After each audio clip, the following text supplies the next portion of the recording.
What's up, Planeswalkers? Theric6 back with some more Magic the Gathering Arena. Don't forget to head on over to flipsidegaming.com and use promo code 6 for 10% off on orders over $10. It's a good deal and helps support the channel. Now today we're doing something a little bit different, in that instead of me going ahead and playing a deck, talking about that deck that I've already had, I figured I might show you guys how I go through making decks for these really fun events. Now, this is Brian Kibler. I saw him in real life at GP Richmond. No, I'm kidding. I did see him at GP Richmond, though. He signed one of my Ascension card sleeves. Now, Ascension is a deck building game that he worked on, and apparently he had never had anyone ask him to sign it before, so I thought it was really cool. Kibler has always been a really cool guy, really chill. I really like his content, even though right now he's kind of still mostly making Hearthstone content. I enjoy his attitude, I enjoy the personality he brings to all of his things, and in his event, he decided to do what he's known for, loving big, cool things, and specifically dragons. So that's what his event is, and it cares about having creatures that cost 4 or more. So I try to figure out what exactly the game wants and try to work from there.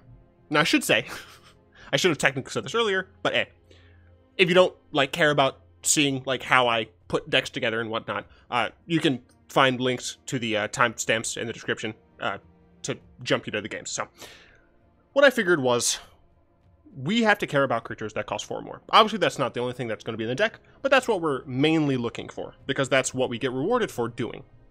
So I was thinking, if everyone's getting this value, how are we going to maintain, stay ahead? So what we're probably going to want is to look for other creatures that have extra abilities when they enter. So Bishop of Binding is a really good example of this, right? It acts as removal as it enters, so that if we cast it, not only are we drawing a card, but we're denying a card from our opponent, right? So that's the type of thing I want, and I should switch this to creatures since it only triggers off creatures, so we want to narrow our focus as much as possible, right? So something like, let's actually take a rare, like Leonin War Leader, right? It's a good card. It's a decent-ish 4-drop, but even though we do get to draw a card, every other opponent that we play is going to get value as well. So we want maximal value on our 4-drops.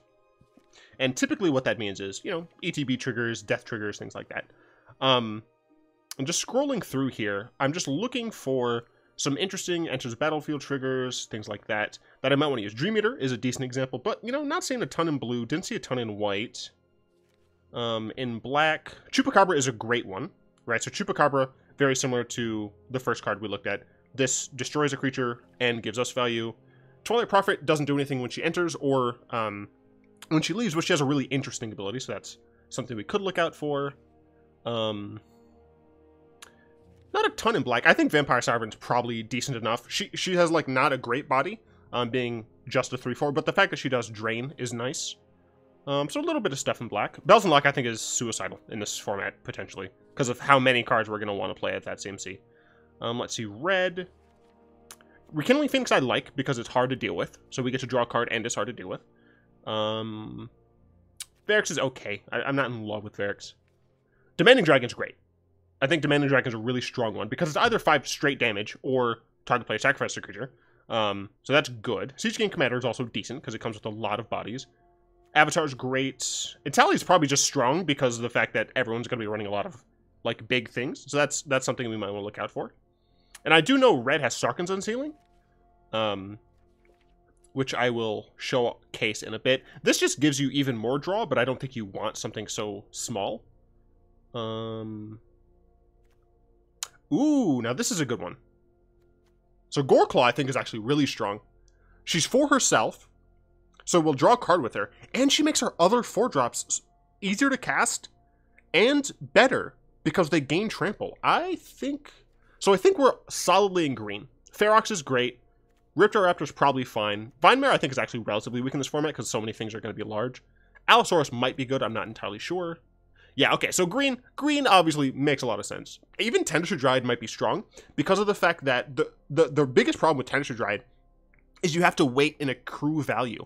But here you can cast it, and then even if your opponent removes it, you do get something initially, which is that card draw. So Tendershoe Dryad might be something we can do. Affectionate Indrik works with Goreclaw, for what it's worth, and it does fight, so it's pseudo removal. Carnage Tyrant's just a nice, annoying card to deal with. Pelakka Wurm, potentially strong. So I think we're solidly green. Contenders. So, I mean, there's a couple of multicolor, and multicolor has usually some good stuff. Like, Hostage Taker's good, but we didn't really see anything in blue. Black had a little bit. Black has some more in here. You know, Fine Broker's decent. Stuff's probably going to die, so some of these might be decent, but I think I'm going to go with red-green. Alpha is another good, strong contender, so I think we're going to go with red-green here. Do I want Grand Warlord? She doesn't work with Goreclaw, but she might be decent. Someone like Bolus is strong. And I don't think we're going to want to add an additional color. I think we're going to want to stick with red-green. Yeah, okay, so I think that's what we're going to look at. So, as I said, we just figure out what exactly we want from the format, and then we try and figure out how we can take advantage of it best. And I think we're going to want at least 3 Goreclaws. Luckily, I have an abundance of wild cards, so it's probably not going to be the cheapest of events when it comes to card quality, just for the fact that, well, a lot of dope cards are rare. Yeah, okay, so this is 5, 6, and 7, yeah, okay. So I'm going to want to take all of the really strong cards that are in this color. And I want them to work with Goreclaw as well. So Rekindling Phoenix does work with Goreclaw, and it's a strong card. Verix works with Goreclaw, and it's a strong card. I love me a playset of Demanding Dragons here. This is decent, but it doesn't work with Goreclaw, and we want to maximize that ability. I think I might have more red than not, so it might be fine to do this. I'll chuck in an Etali. Yeah, I think that's probably fine. This can get bigger, but it's in general a little weak. I think Ferox is just a really strong card because it's something that is big that we can play early. Allosaurus might not be good enough. What's our 5 slot looking like? Not a lot of 5s. We've just got the Demanding Dragons. So let's throw in 2 Tenor Dryads. I'm not actually sure that this is going to work out. Well, you know what? It doesn't work with Goreclaw. Let's scrap it. Do we want Carny Tees? You know what? Nah, we don't want any Carny Tees. We want some Affection Indrix. And we're going to want... Do we want Pelakka Wurms? Because that might be a little bit too much green. No, you know what? Let's see. I think we do want Pelakka Wurms. So I think this is kind of as big as we can get. Ghalta might be really strong in this deck. So let's throw in some Ghaltas as well. Alright, so we have probably too many cards, right? So at this point, we're going to want to look at everything else. Well, I guess we just reset. Green. So we're going to want... So what we need here is to survive. But I don't think people are going to be playing too many low drop cards. Lava Coil might be respectable, but I don't actually know. Honestly, something like Active Treason might actually be strong here, because we're stealing a good card from our opponent. That said, that card is going to draw them a card, so we're kind of going down on value. So I actually don't think that's great. Sarkhan's potentially reasonable, but we are only running a few dragons, so I don't think it's necessary. I think a lot of our green is just going to be... Right, so this actually might be too many creatures. 27? That might be too many creatures, to be honest. So I think we're going to want Sarkhan's Unsealing, because most of our stuff is super strong. So I think we're going to want Sarkhan's Unsealing. And now we just need to get... Yeah, I think here we just want Ramp, right? We want to be able to hit our land drops and just do stupid things. I'm not sure about Llanowar Elves, because Llanowar Elves technically doesn't do a lot if we top deck it. But we want to go from 3 to 4, or like from 2 to 4. So I think honestly one of the better cards here is Druid of the Cowl. We don't need anything on 1, so maybe Druid of the Cowl.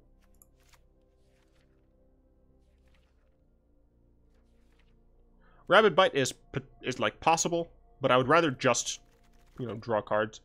How many dinosaurs am I running? That's a dinosaur. Those are dinosaurs. Ghalta's a dinosaur. Not a ton. Not a ton, but Thunderherd Migration still might be fine. Because it does take us from, well, it guarantees, essentially, that we'll get to 4. Colossal Majesty, I don't think we need. Right, I think what we want here is to make sure we can get to a later stage in the game and be able to cast our spells. Grow from the Ashes might be nice. My problem with Grow from the Ashes, it doesn't like, it potentially doesn't ramp us where we need it. But I think I'm going to go off this premise. Alright, so if we go ahead and max out on Druid of the Cowls, and Thunderherd Migrations, let's say no to that. This is 31 creatures. Well, we can't really count this. So 27, like, actual creatures. And the biggest chunk is at 4. So let's see if we can take stuff out at 4. I think, honestly, Nullhide is better than Ferox here. And that does take us to the threshold. But we have essentially no removal other than Sarkhan's Unsealing. Do we need to max Goreclaws to make sure that we can hit Goreclaw? Not sure. And this is the type of thing. So, when I plan on playing these formats, I do expect to lose a lot. So you know what we're going to do? What should we call this? Goreclaw's Monsters. Alright, there we go. So this is the first iteration of the deck, and I usually plan on playing these games a decent amount. So we're just going to hop in with Goreclaw's Monsters. Even though it's not necessarily where we're going to, like, immediately get to a super high win percentage or anything, this is meant to be a fun format. At least I think it's supposed to be fun. So what I plan on doing is, you know, iterating on the deck, making it really cool. Going up against Fast Fury here. Going second. Ah, I dropped my water. We do not have a dinosaur yet, but we do have Goreclaw in hand. So we will keep this. If we draw a dinosaur, we can, well, we'd go, what, 2 into 4? Yeah. So they are going the Lenoelves route. Alright. So if we draw a dinosaur, we can do this. Otherwise, we kind of... So yeah, they're ramping into something. And it's possible that just ramping is a better strategy. And since we got a Ghalta, we can go ahead and reveal this. So the next turn we can play Goreclaw. Or Goreclaw. Cool. So our opponent's going to be on potentially 5 mana here. So they can potentially play something really strong. Vine Mare? Not terribly strong, to be honest. It's good.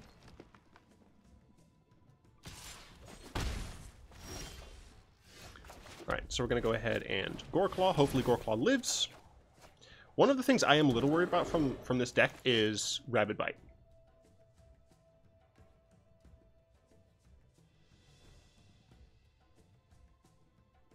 Rabid Bite would be pretty bad.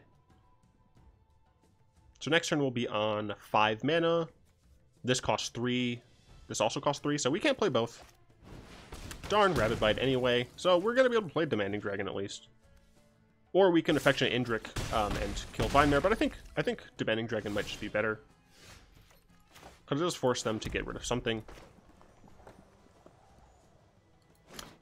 Actually, oh, this costs 6. Darn, I can do math. Okay, so it looks like we actually might have too many lands in the deck because of the fact we are drawing cards. So what I might want to do is take a hint from my opponent and maybe play some Elvish Rejuvenators. Right, so when you're playing these styles of thing that's super new, oh, Goreclaw, hello. You might want to take notes from what your opponents are doing. What's making it so you are potentially losing to your opponent.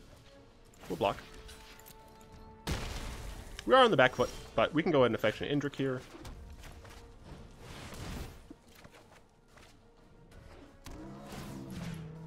Indrik actually might not be very strong.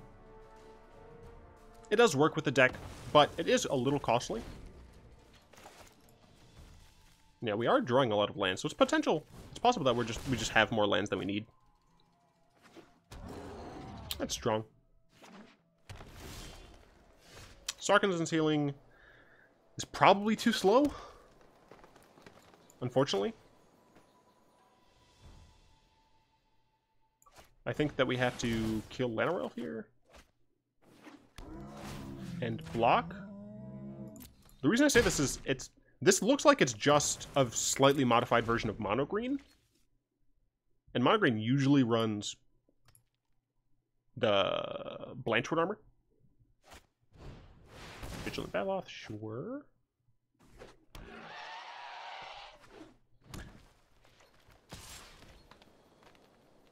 Or not block. Because I'd like to be able to get Ghalta out. Because Ghalta can help. Because Ghalta is bigger than this is. For now. So that hopefully I can get out like double Sarkhan's Unsealing next turn and start, you know, going ballistic after that. But that's fine. My opponent has an okay attack here, but yeah, they decide not to. So I could Etali. I can Etali plus Druid of the Cowl, but I think what I want to do is double Sarkhan's Unsealing. Oh, no, I can't, because I would die. Because that, yeah, I would die. Because, yeah, okay. Fine. I guess I could Druid of the Cowl? And Sarkhan's Unsealing? No, I think it's better to just do this. I technically should have done that first, but... Burning Sun's Avatar, also okay. But hopefully we've stabilized. We don't know if our opponent is running any, like, buff type things. So we do need to be careful with the Colossus Dreadmaw.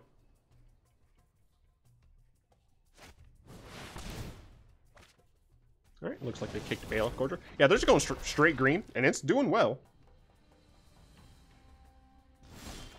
Okay. So we are going to play double Sarkhan's Unsealing. And we are still technically alive. Only one creature's trample. So Blanchwood armor isn't too awful. Oh, I don't like the sound of that good game, though. I think they have a fight card for my Druid of the Cowl, and then just kill me. Oh, no, it just gives all of his creatures trample. Yep, that's me dead.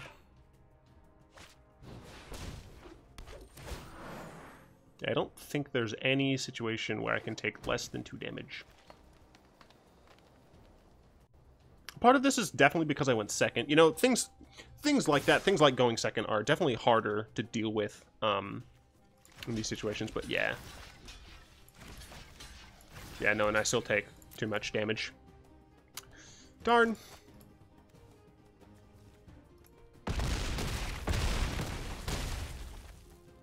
Alright, interesting. So it's possible that Indrik is too slow, and Rejuvenator / District Guide might be good. This very well may be a longer video.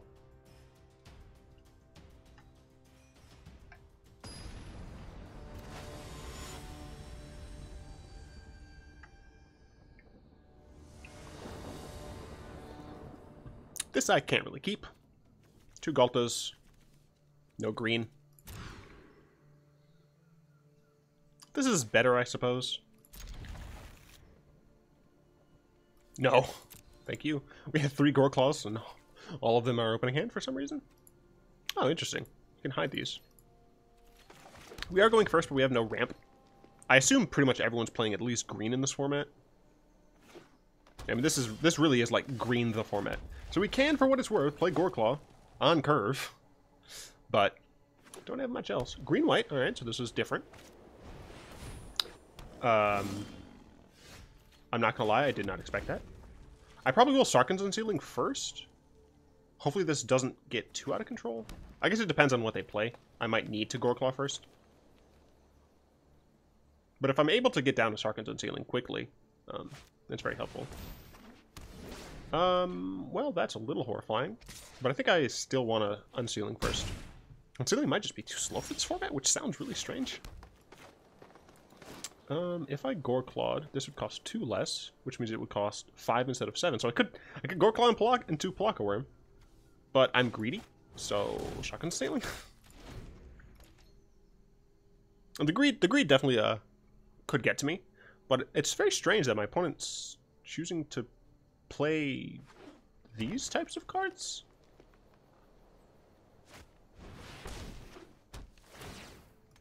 Okay. I think my opponent's just trying to go under people, which is reasonable. At this point, I do have to just Goreclaw here. I can't very well let them hit me more, especially considering my opponent probably has removal.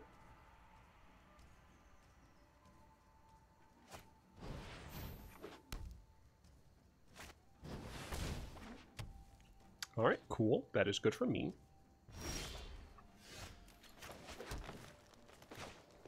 So what I'm going to do is I'm actually going to Sarkhan's Unsealing, attack, and then cast Goreclaw.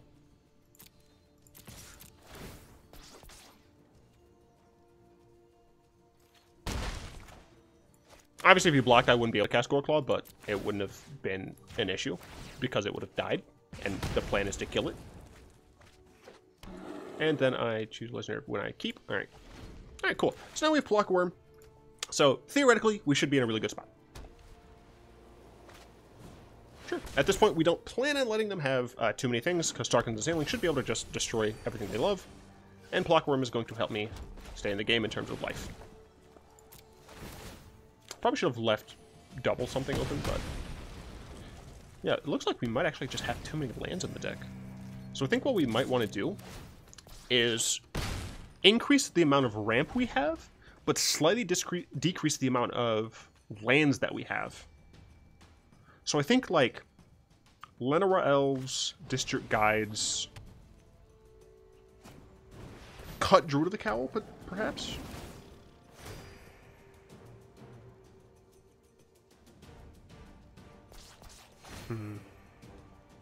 Interesting. Yeah, so I'm hoping that this is giving you a bit of insight into how exactly I operate when I'm playing these formats. I tend to be very iterative. I make like the most basic version of sure, I have plenty of mana now.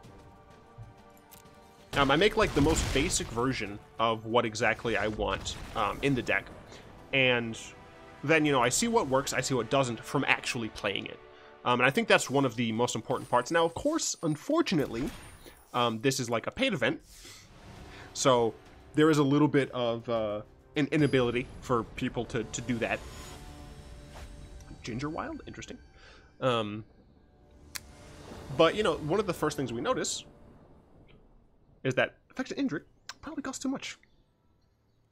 And we might want a little bit more ramp.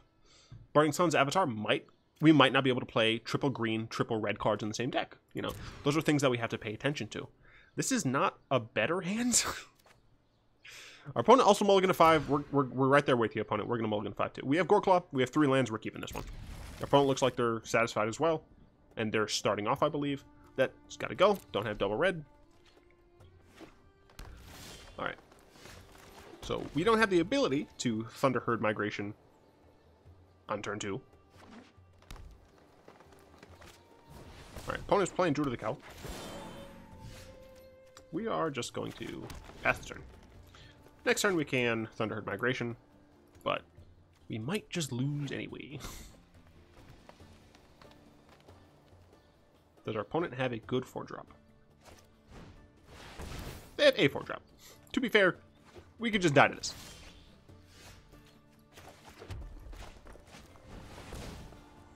Then we're going to go and get a red source. Next turn will be on 5. I probably will play Ferox first.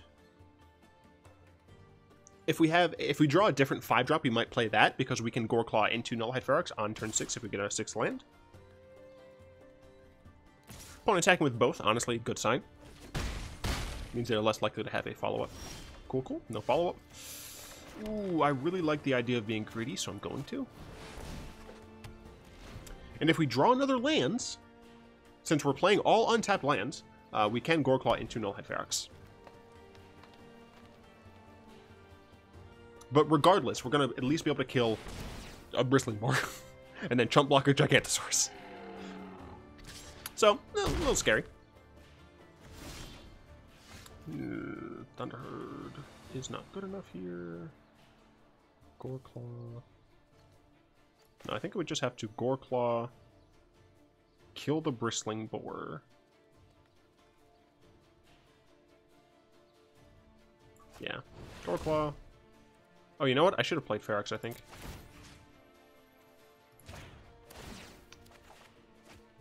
Alright, so we got another land, so we can play Ferox. I just am a little afraid that we're going to die. Alright. So we can double block. We can and will double block.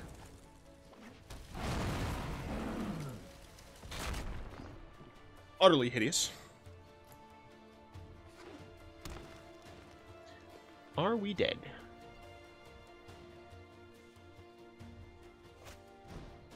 Ghalta. Ghalta is scary.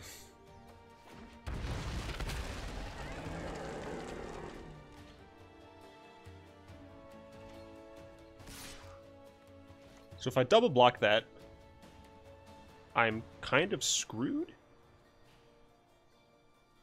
So I think I'm just not going to block.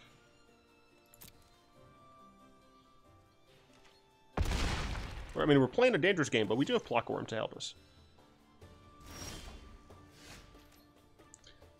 This costs 5. I do not have enough for both.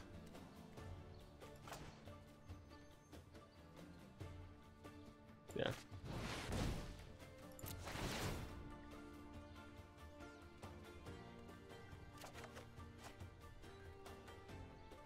So I can play Druid of the Cowl.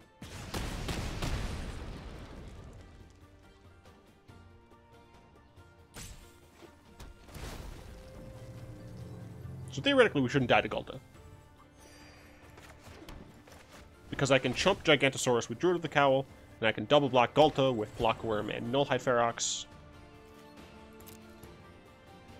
So it definitely seems like this deck is easily on the back foot. So I might want to just play for Ghaltas, because Ghalta's a good card. It's possible I could just, like, play the Thud deck and do well. Oh, well, they're playing Indrik. And that does mean Goreclaw's dead. So, that means my board is wiped. Oh, no, because Ghalta can't kill both. Alright, well, your Indrik dies too, so go away. Okay, so they're attacking with both. Going to double block here. They can't kill... Man, they can't kill both, so I'll be left with a board, and they'll be left with a better board. Don't get me wrong. Alright. This costs 3, 7. Okay, so I can cast both. So I can thin my deck a bit. And play another Unsealing. But I am at the whims of my top deck. That said, I block with Pelakka Wurm. I really like Pelakka Wurm in this deck. I might actually want more. I might want to decrease the amount of red, so that I'm essentially just playing Sarkhan's Unsealing and Demanding Dragon. I think Demanding Dragon is still worth playing. So I think I might want to decrease the amount of red, focus more on Pelakka Wurm and, like, Ghaltas and things. I could potentially play Gigantosauruses. Yeah, I think I like the idea of that. So let's see if my opponent attacks and gives me a card. They do give me a card. So I do need to get something good. I have double Unsealing. Alright, that's not good. That's also not good, but I'm still alive.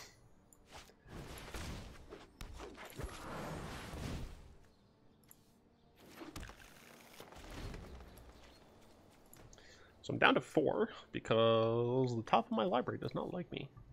Yeah, I think I am running too many lands though. I'm dead now. Darn. Darn, darn, darn. Alright, so what I'm going to do now is take a little bit of what I learned,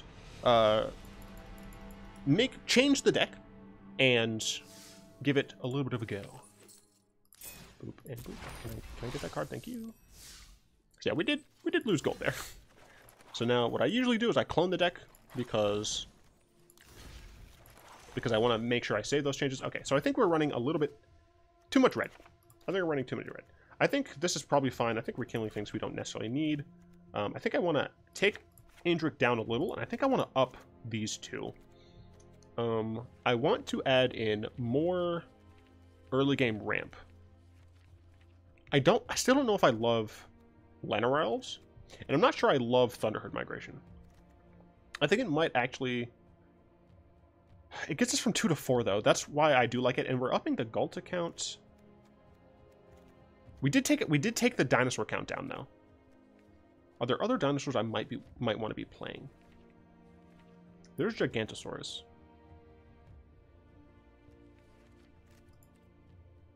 So let me actually go here, suggest lands. So it makes the green a lot stronger.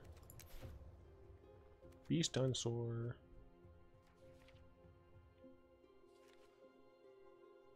It's a dinosaur. It's decent, but it's I think a little too weak. That's a dinosaur. That's not a dinosaur. This is a dinosaur though. Does work with Goreclaw. It's kind of Indrik. This costs 6 or 4 with Goreclaw. This costs 7 to essentially do the same thing. This, I think, is just a better version of Affectionate Indrik, right? I think so. It costs, what, 5? So it costs a little bit more, but I think it's just a lot better. It's also a dinosaur. Let's have 3 of these. Yeah, I think there's a lot stronger. I think actually we do want a large number of 4s. But, and I don't think that we want to ramp from 3 to 5. So I think instead we would much rather have, I think we would rather have District Guide over Elvish Rejuvenator. But the question is, do we want Llanowar Elves? And I don't think that we do. How many dinosaurs are we having? 3, 4, 7? Not a lot of dinosaurs. Not a lot of dinosaurs at all. But we don't really need to go from 2... No, I guess we want to go from 2 to 4, don't we? So I could theoretically add more dinosaurs. And this is the type of thing that I do when I'm trying to figure out, and this is not just for events, this is for like any video that I'm making. I try and figure out, you know, what is working, what isn't. Carnage Tyrant. We want Carnage Tyrant. I really like Pelakka Wurm though, because it gains me life. I don't think we need Carnage Tyrant. Gigantosaurus is like really strong, but I think the fact that we have red at all means that we can't really play this. We could drop all of the demanding dragons and have Gigantosaurus, but I think I'm just going to be a little greedy and do it like this, because I personally prefer Ghalta. I think it's a stronger deck if you do diminish the amount of red. So, you know, essentially just Sarkhan's Unsealing Etali, probably significantly fewer mountains, throw in Gigantosaurs, maybe throw in Carnage Tyrants, maybe throw in these. I guess I could take out Ferox because it doesn't work great with Sarkhan's Unsealing. So instead of Ferox, you have this as a 4-drop slot. What are the red 4s? Not a lot of good red 4s. But this does still work with Goreclaw, and it is a dinosaur. Do I want that instead of Ferox? It's only a 4-5. 4-5 is so much smaller. You know what? Let's split the difference, because I'm not decided on it. So this way I can figure out which one do I prefer in various situations. So what I would do is when I'm playing, if I get one and I want the other, I have to take mental note of that. Right? When I'm playing and I get a Nullhide Ferox, would I have preferred a Ripjaw Raptor? You know, is it stopping me from playing the Sarkhan's Unsealing? Or other way around, do I get a Ripjaw Raptor and I'm like, well, I really need something bigger than this. Right. Luckily, we have both, so we get to see what exactly we want. And we have our Druid of the Cowl, so we can go turn 2 into turn 4, which is very helpful. They do have Llanowar Elves, so let's see if their Llanowar Elves helps more than my Druid of the Cowl. I'm hoping that it doesn't. Because the thing about it is, like, having a good 3 doesn't matter as much, right? I would rather have a good turn 4 and not have a 1-1 in my deck. But if you are playing a setup on turn 3, then that's probably strong. But a Brontodon is likely a reaction to Sarkhan's Unsealing, right? Sarkhan's Unsealing, probably something that a lot of people thought of, right? It's really obvious if you're playing big creatures anyway, if you're being benefited, encouraged even, to play big creatures, probably going to see a lot of Sarkhan's Unsealing. If you see a lot of Unsealing, might as well be playing something to get rid of it. Unfortunately, it looks like my opponent is going to... I'm surprised by that. I was expecting bites. But they did slow me down a little. That said, they only have 2 cards left.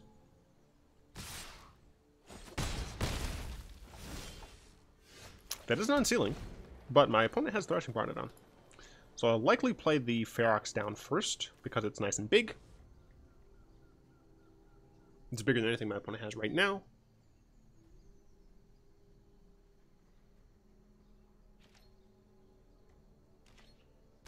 Yeah, so my opponent doesn't really have anything going on.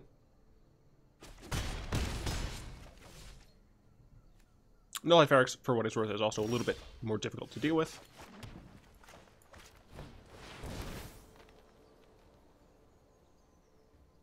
Love me a Goreclaw. That's not a Goreclaw.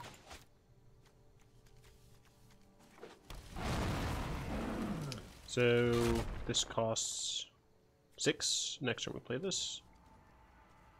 Yeah, we wouldn't be able to do both. But our Ferox is really nice protection.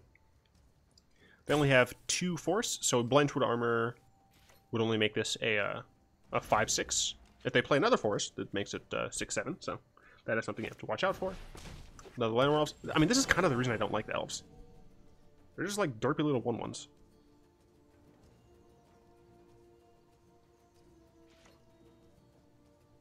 I assume my opponent's not going to attack here. Not really a reason to.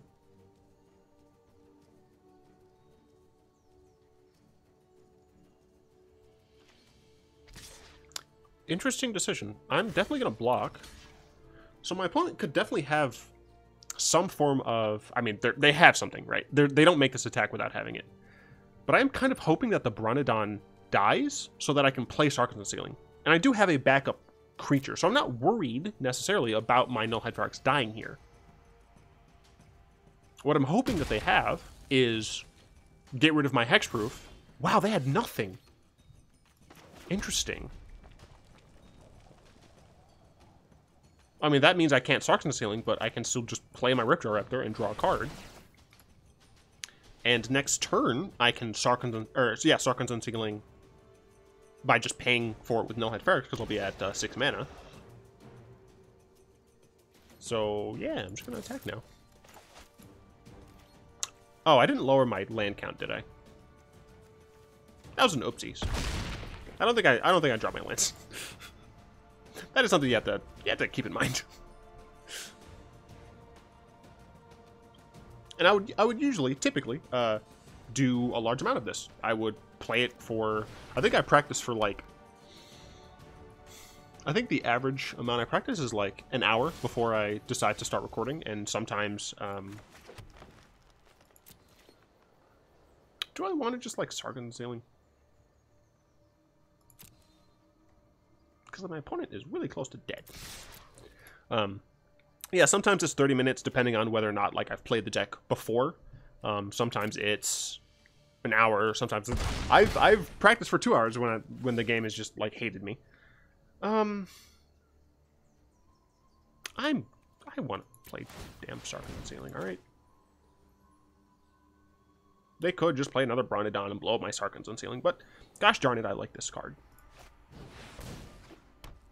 Cool. I think that attack with Bronodon earlier kind of lost them the game. Also the fact that they aren't playing any other creatures.